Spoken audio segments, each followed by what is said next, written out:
Dando continuidade aos trabalhos e tendo a certeza de que eles serão profícuos, como foram na última sexta-feira, eu convido, como primeiros expositores, Dom Ricardo Ropers e o padre José Eduardo de Oliveira e Silva para ocuparem a tribuna. Terão o tempo de 20 minutos e a divisão fica a cargo, senhores.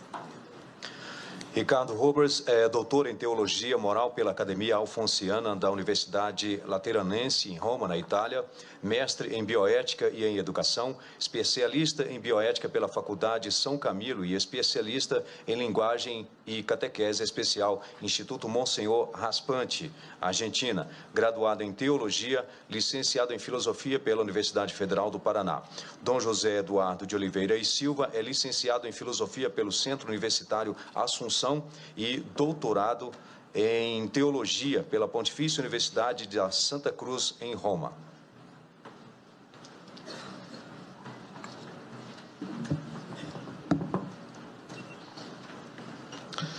Excelentíssima ministra Carmen Lúcia, presidente deste Supremo Tribunal Federal, excelentíssima senhora ministra Rosa Weber, relatora da ADPF 442, demais autoridades, senhoras e senhores.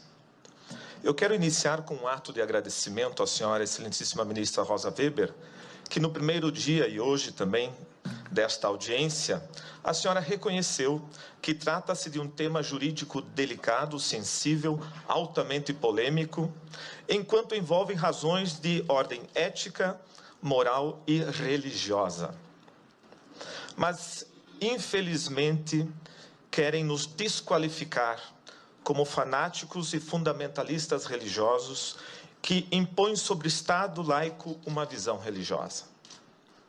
Onde está o fundamentalismo religioso em aderir aos dados da ciência que comprovam o início da vida desde a concepção? Onde está o fanatismo religioso em acreditar que todo atentado contra a vida humana é um crime? Onde está o fundamentalismo religioso em dizer que queremos políticas públicas que atendam à saúde das mães e dos filhos? Por isso, a CNBB, Conferência Nacional dos Bispos do Brasil, reitera sua posição em defesa da vida.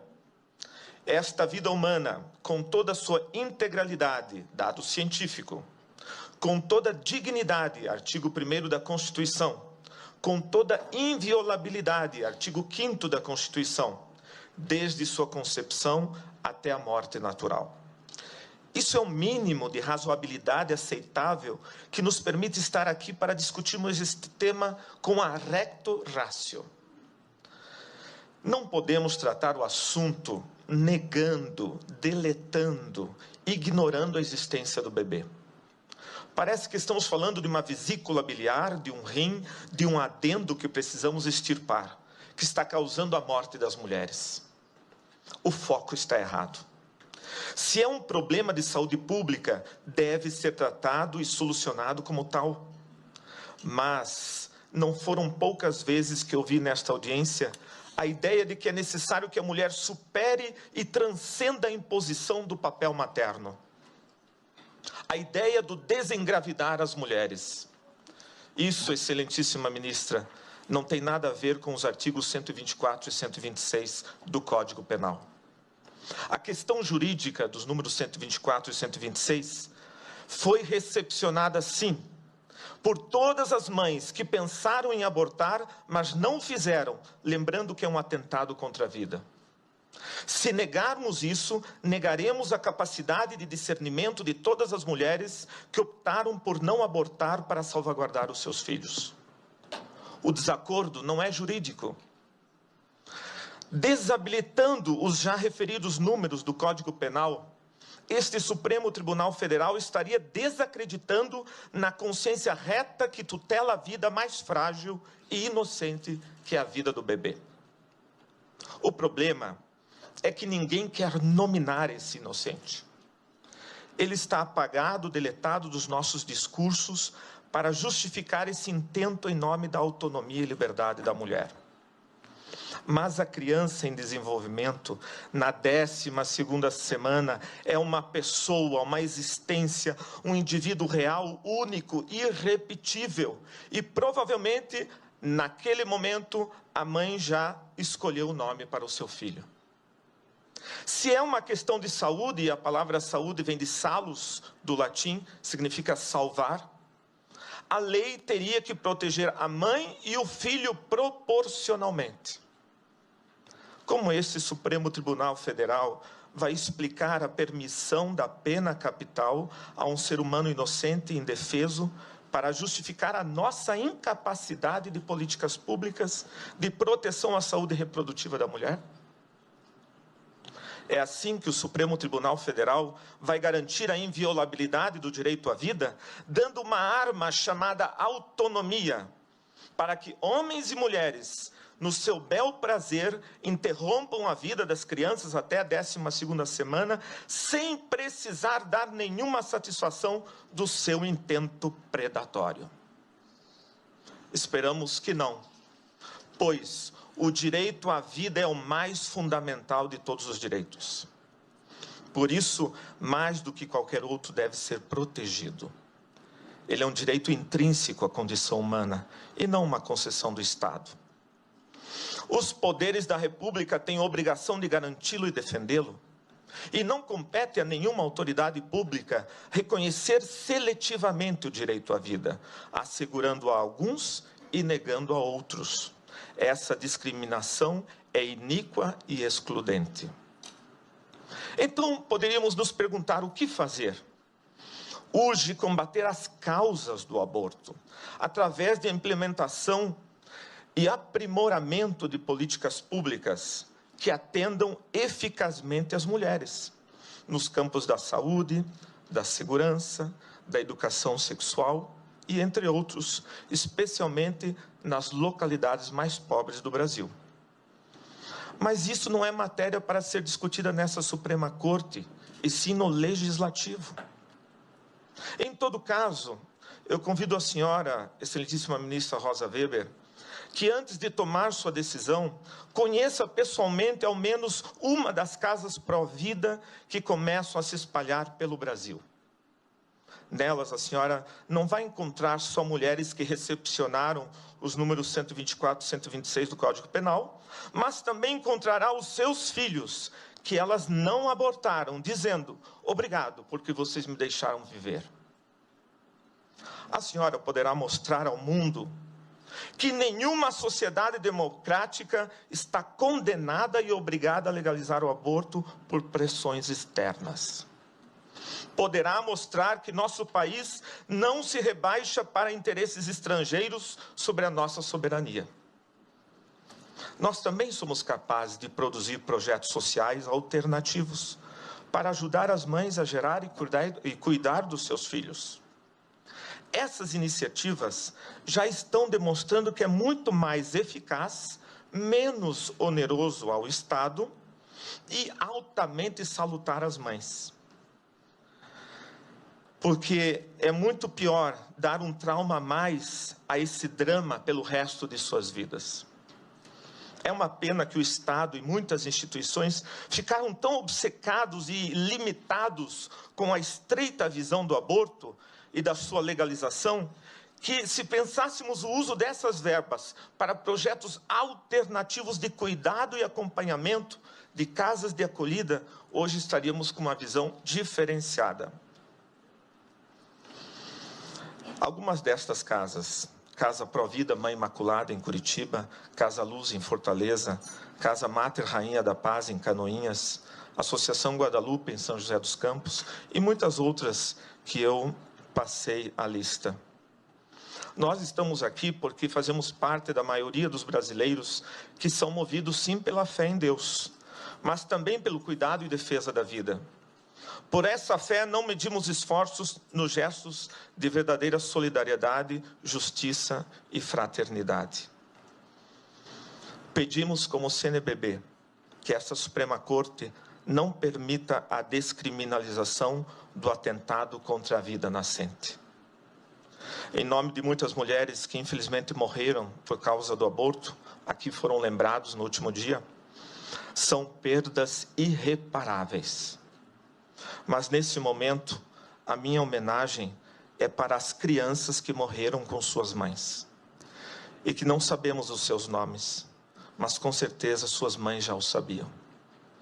Essas crianças anônimas, que a sociedade não tem coragem de nominá-las e as esconde nos seus discursos e retóricas como se não existissem, elas existiram e existem. Nenhuma sã consciência pode negar isso. Excelentíssima ministra Rosa Weber, um dia o grito silencioso desses inocentes calará fundo, pois a nossa nação, pátria amada, mãe gentil, sentirá falta da alegria e do sorriso desses filhos que ela não deixou nascer. Permita-nos continuar cantando dos filhos deste solo és mãe gentil, pátria amada Brasil. Obrigada, Dom Ricardo Robles.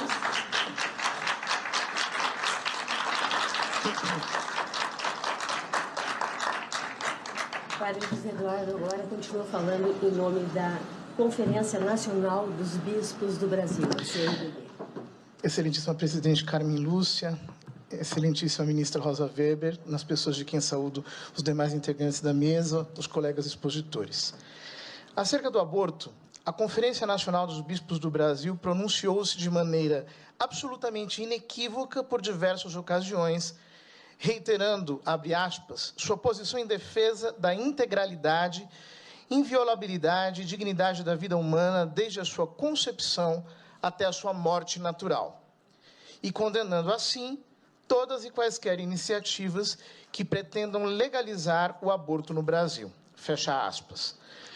Pela limitação do tempo, quero fazer apenas 4 breves colocações. Primeira colocação. Esta audiência não se presta para o fim a que foi convocada. Presta-se apenas para legitimar o ativismo nessa corte. Está se fingindo ouvir as partes, mas, na realidade, o que se está fazendo é legitimar o ativismo que virá em seguida.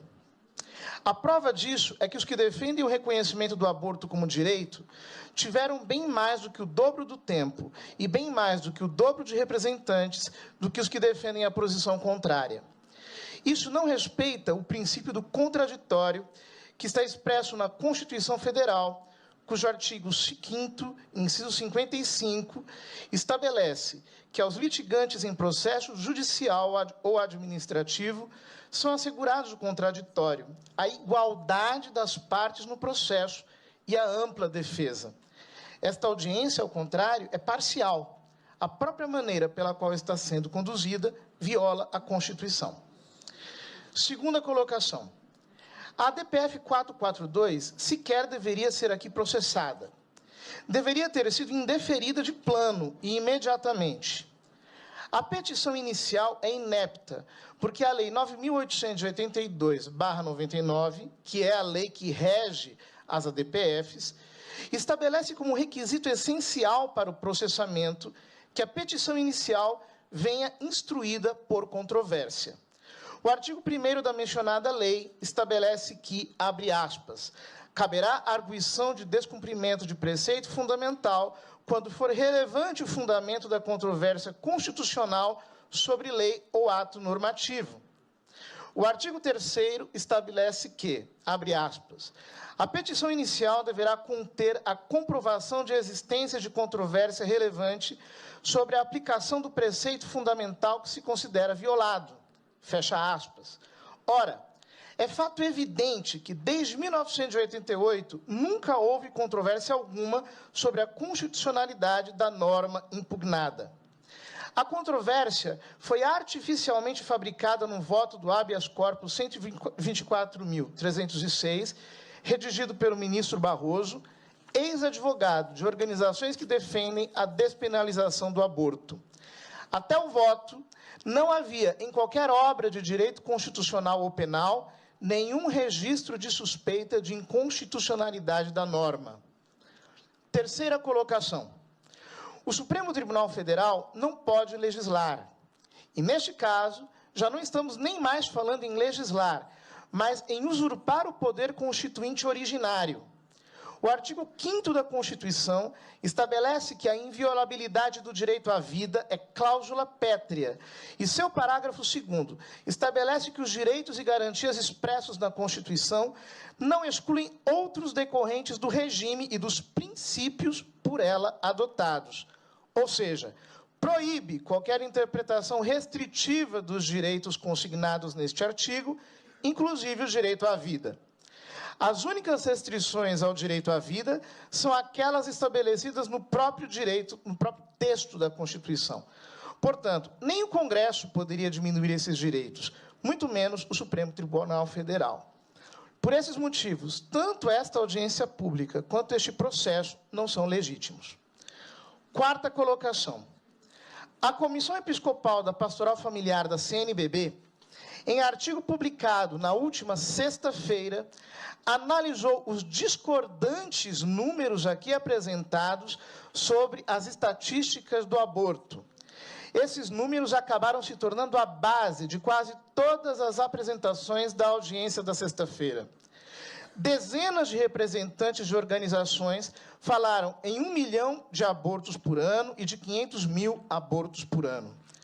A professora Débora Diniz disse explicitamente que o número anual de abortos calculados no Brasil é de 503 mil por ano. Disse também que as pesquisas constataram que metade desses abortos passam por internações na rede hospitalar. Isso daria cerca de 250 mil internações, o que conferiria com os dados do SUS. Ora, os dados do SUS apontam haver 200 mil internações por aborto por ano. A estimativa dos médicos experientes é que destes, no máximo 25% seriam por abortos provocados. Numerosas pesquisas apontam valores entre 12% e 25%. Em 2013, o IBGE estimou que o número de abortos naturais corresponde a 7 vezes o número de provocados. Tomando um já provavelmente superestimado valor de 25%, deveríamos concluir que, se houvesse no Brasil 250 mil internações por abortos provocados, deveria haver entre 1 milhão e 1,5 milhão de internações totais de abortos, e não apenas 200 mil.